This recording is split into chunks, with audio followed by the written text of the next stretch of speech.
Hello everyone. Build आईएसपीसीएस के current affairs के session में आपका स्वागत है।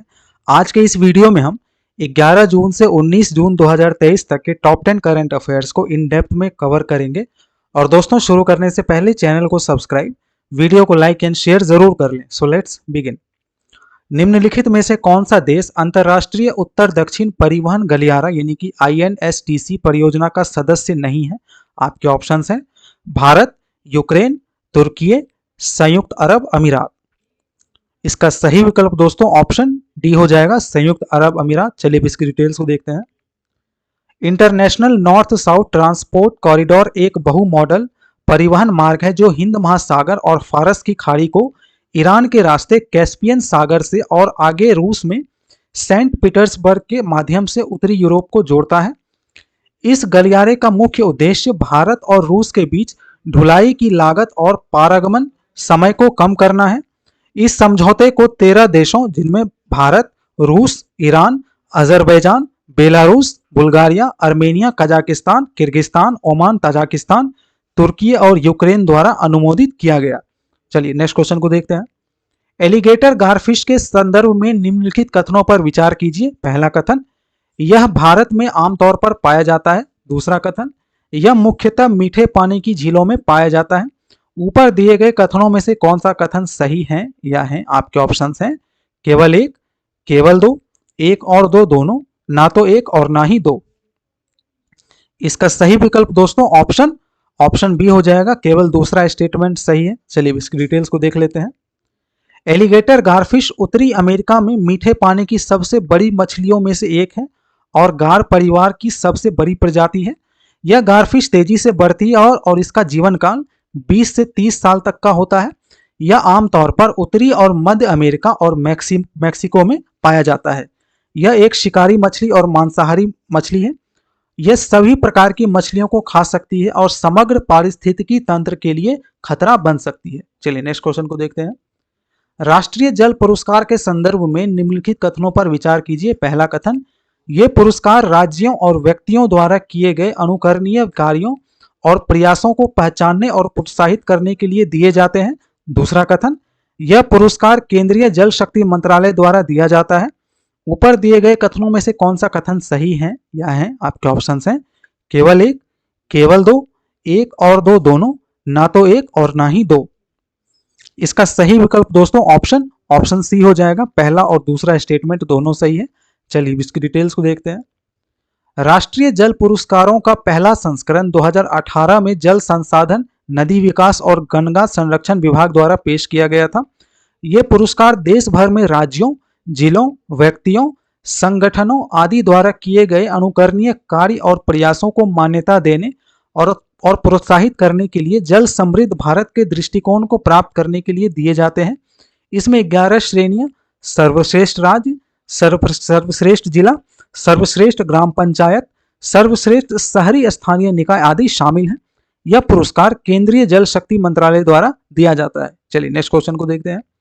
बैंकॉक विजन 2023 जो हाल ही में खबरों में रहा, निम्नलिखित में से किस अंतरराष्ट्रीय संगठन से संबंधित है? आपके ऑप्शंस हैं BIMSTEC, United Nations, world bank, इनमें से कोई नहीं।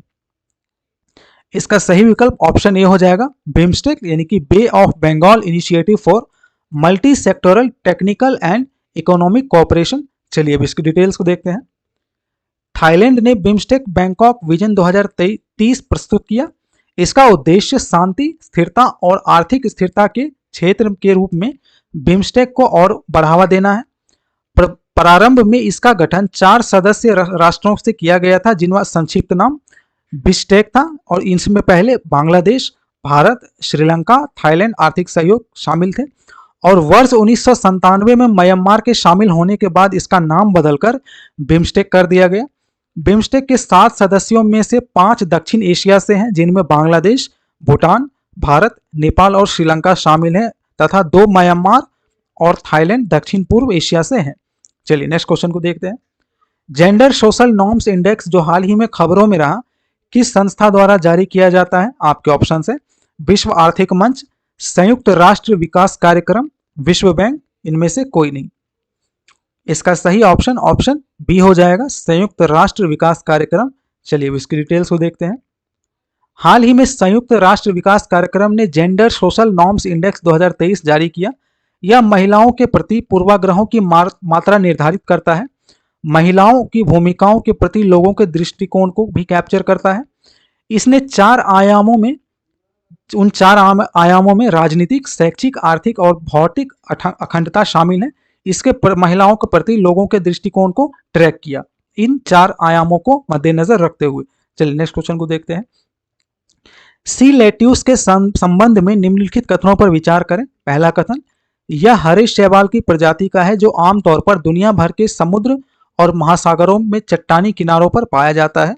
दूसरा कथन, सी लेट्यूस के बड़े समूह अक्सर पानी में पोषक तत्वों के प्रदूषण का संकेतक होते हैं। ऊपर दिए गए कथनों में से कौन सा कथन सही है? या है आपके ऑप्शन हैं केवल 1, केवल 2, 1 और 2 दोनों, ना तो 1 और ना ही 2। इसका सही विकल्प दोस्तों ऑप्शन सी हो जाएगा। पहला और दूसरा स्टेटमेंट दोनों सही है। चलिए इसकी डिटेल्स को देखते हैं। सी लेट्यूस आमतौर पर दुनिया भर के समुद्रों और महासागरों के चट्टानी किनारों पर उगने वाली हरी शैवाल की एक प्रजाति है। सी लेट्यूस की कुछ प्रजातियां कार्बनिक पदार्थों या सीवेज से भरपूर खारे पानी में भी उगती हैं और भारी धातुओं को जमा कर सकती हैं। सी लेट्यूस के बड़े समूह अक्सर पानी में पोषक तत्वों के प्रदूषण का संकेतक होते हैं। दुनिया के कुछ हिस्सों में लोग सी लेट्यूस को सूप और सलाद के रूप में खाते हैं। Sea lettuce iodine, vitamin A, B और सी से भरपूर होते हैं। चलिए नेक्स्ट क्वेश्चन को देखते हैं। सर्वोच्च लेखा परीक्षा संस्थानों के संबंध में निम्नलिखित कथनों पर विचार करें। पहला कथन, ये सार्वजनिक निरीक्षण संस्थाएं हैं और जो सरकार द्वारा सार्वजनिक धन के उपयोग का लेखा जोखा करती हैं। दूसरा कथन, हालांकि ये वित्तीय और अनुपालन ऑडिट करते हैं, ये सरकार के उपक्रमों की दक्षता, प्रभावशीलता या अर्थव्यवस्था की जांच करने के लिए प्रदर्शन ऑडिट नहीं करते। ऊपर दिए गए कथनों में से कौन सा कथन सही है? यह है आपके ऑप्शन हैं केवल 1, केवल 2, 1 और 2 दोनों, ना तो 1 और ना ही 2। इसका सही विकल्प दोस्तों ऑप्शन ए हो जाएगा। केवल 1 स्टेटमेंट, पहला वाला स्टेटमेंट सही है, दूसरा वाला गलत है। चलिए अब इसकी डिटेल्स को देखते हैं। सुप्रीम ऑडिट संस्थान सार्वजनिक निरीक्षण संस्थान है जो सरकार द्वारा सार्वजनिक धन के उपयोग का ऑडिट करते हैं। सार्वजनिक वित्तीय प्रबंधन की जांच और रिपोर्टिंग करके वे आश्वासन देते हैं कि संसाधनों का उपयोग निर्धारित तरीके से किया जा रहा है। सुप्रीम ऑडिट इंस्टीट्यूशंस संगठनों की लेखा प्रक्रियाओं और वित्तीय विवरणों की वित्तीय लेखा परीक्षा करते हैं और लेखा परीक्षित निकाय द्वारा किए गए लेन देन की वैधता की समीक्षा करते हुए अनुपालन लेखा परीक्षा करते हैं। सुप्रीम ऑडिट इंस्टीट्यूशंस सरकार के उपक्रमों की दक्षता, प्रभावशीलता या अर्थव्यवस्था की जांच करने के लिए प्रदर्शन लेखा परीक्षा भी करते हैं। भारत का नियंत्रक और महालेखा परीक्षक भारत का सुप्रीम ऑडिट इंस्टीट्यूशन है। चलिए नेक्स्ट क्वेश्चन को देखते हैं। हाल ही में सुर्खियों में रहा संयुक्त सैन्य अभ्यास एक्वेरियन अभ्यास किन 2 देशों के बीच आयोजित किया जाता है? आपके ऑप्शन हैं भारत और श्रीलंका, भारत और मालदीव, भारत और सिंगापुर, इनमें से कोई नहीं। इसका सही विकल्प दोस्तों ऑप्शन बी हो जाएगा। एक्वेरियन अभ्यास भारत और मालदीव के बीच आयोजित किया जाता है। चलिए इसके डिटेल्स को देखते हैं। एक्वेरियन भारत और मालदीव के बीच संयुक्त सैन्य अभ्यास का 12वां संस्करण आयोजित किया गया था 2023 में। इस अभ्यास का उद्देश्य संयुक्त राष्ट्र के शासनादेश के तहत counter insurgency, counter terrorism operations के इंटरऑपरेबिलिटी को बढ़ावा देना और संयुक्त मानवीय सहायता और आपदा राहत कार्यों को पूरा करना है। इसका फोकस सर्वोत्तम प्रथाओं को साझा करने और सामरिक स्तर पर दोनों बलों के बीच समन्वय और सहयोग बढ़ाने पर है। दोनों देशों के आर्थिक, सांस्कृतिक और सैन्य सहयोग में बहुत करीबी और मैत्रीपूर्ण संबंध भी हैं। चलिए नेक्स्ट क्वेश्चन को देखते हैं। वैश्विक दासता सूचकांक 2023 के संदर्भ में निम्नलिखित कथनों पर विचार कीजिए। पहला कथन, यह स्लेवरी इंडेक्स का पहला संस्करण है जो 2022 के अनुमानों पर आधारित है। दूसरा स्टेटमेंट, इसे विश्व आर्थिक मंच द्वारा लॉन्च किया गया था। ऊपर दिए गए कथनों में से कौन सा कथन सही है? या है आपके ऑप्शन हैं केवल 1, केवल 2, 1 और 2 दोनों, ना तो 1 और ना ही 2। इसका सही विकल्प दोस्तों ऑप्शन डी हो जाएगा। पहला और दूसरा स्टेटमेंट दोनों ही गलत है। चलिए अब इसकी डिटेल्स को देख लेते हैं। यह वैश्विक दासता सूचकांक का 5वां संस्करण है और 2022 के अनुमानों पर आधारित है। सूचकांक आधुनिक दासता की वैश्विक तस्वीर प्रस्तुत करता है। यह एक मानवाधिकार संगठन वॉक फ्री द्वारा निर्मित और लॉन्च किया गया है और यह आधुनिक दास्ता के वैश्विक अनुमानों द्वारा प्रदान किए गए आंकड़ों पर आधारित है, जो बदले में अंतर्राष्ट्रीय श्रम संगठन, वॉक फ्री और अंतर्राष्ट्रीय प्रवासन संगठन द्वारा तैयार किया जाता है। चलिए नेक्स्ट क्वेश्चन को देखते हैं। मायोन ज्वालामुखी जो हाल ही में समाचारों में रहा, यह कहां अवस्थित है? आपके ऑप्शन है इंडोनेशिया, फिलीपींस, रूस, इनमें से कोई नहीं।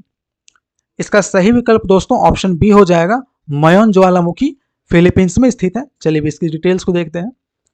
मायोन ज्वालामुखी दक्षिण पूर्वी लुजोन फिलीपींस में एक सक्रिय ज्वालामुखी है। इसका नाम सुंदर महिला के लिए स्थानीय शब्द दारागांग मेयोन से लिया गया है। इसके आकार की समरूपता के कारण इसे विश्व का सबसे उत्तम ज्वालामुखी शंकु कहा जाता है। यह पैसिफिक रिंग ऑफ फायर क्षेत्र में स्थित है, जो प्रशांत महासागर के बेसिन में एक प्रमुख क्षेत्र है जहां बड़ी संख्या में भूकंप और ज्वालामुखी विस्फोट होते हैं।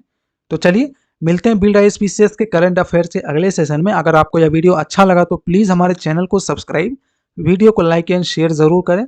आप हमसे टेलीग्राम के माध्यम से भी जुड़ सकते हैं, जिसका लिंक नीचे डिस्क्रिप्शन बॉक्स में दे दिया गया है। Thank you for watching.